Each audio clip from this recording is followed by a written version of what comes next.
लंका का युद्ध अपने अंतिम चरण पर था। अब भगवान राम और रावण आमने सामने लड़ने वाले थे। श्री राम युद्ध के लिए निकले तो विभीषण उनको देखकर रो पड़े। राम ने पूछा, क्या हुआ विभीषण, क्यों रो रहे हो? विभीषण बोले, आप जिससे लड़ने जा रहे हैं राघव, वो ब्रह्मांड का सबसे शक्तिशाली योद्धा है। सृष्टि के सबसे घातक हथियार हैं उसके पास। अनगिनत घोड़ों वाला रथ है जिस पर चढ़कर वो आपसे युद्ध लड़ेगा, और आप नंगे पांव हैं।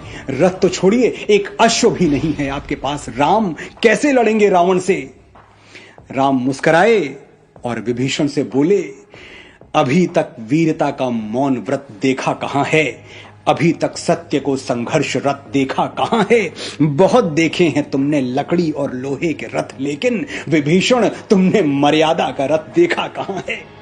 जो भीषण यातना से प्राप्त हो वो यंत्र देता हूं, मनन कर लो, तुम्हें मैं दिग्विजय का मंत्र देता हूं। मनुष्य को देवता जो कर दे वो करतब सिखाता हूं। नयन खोलो, तुम्हें मैं ये अनोखा रथ दिखाता हूं। पराक्रम, शौर्य, साहस और लगन इस रथ के पहिए चार।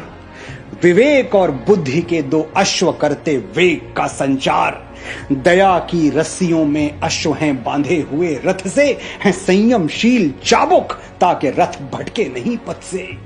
चढ़ो इस रथ पे सीना तान के और सर उठा के तुम। चढ़ो इस रथ पे मस्तक पर कई दिनकर उगा के तुम। चढ़ो इस रथ पे पावन कर्म का चंदन लगा के तुम। चढ़ो इस रथ पे अपने मन में रघुनंदन जगा के तुम। कहां दानव है फिर कोई कि भय से जो तुम्हें भर दे? कहां वो नर तुम्हारी भाग्य रेखा पर जो पग धर दे? चढ़ो इस रथ पे तुम एक बार भर हुंकार, फिर देखो कोई पैदा नहीं जग में पराजित जो तुम्हें कर दे। जो मर्यादा के रथ पर सवार होकर जीवन का युद्ध लड़ते हैं वो श्री राम की तरह विजयी होते हैं।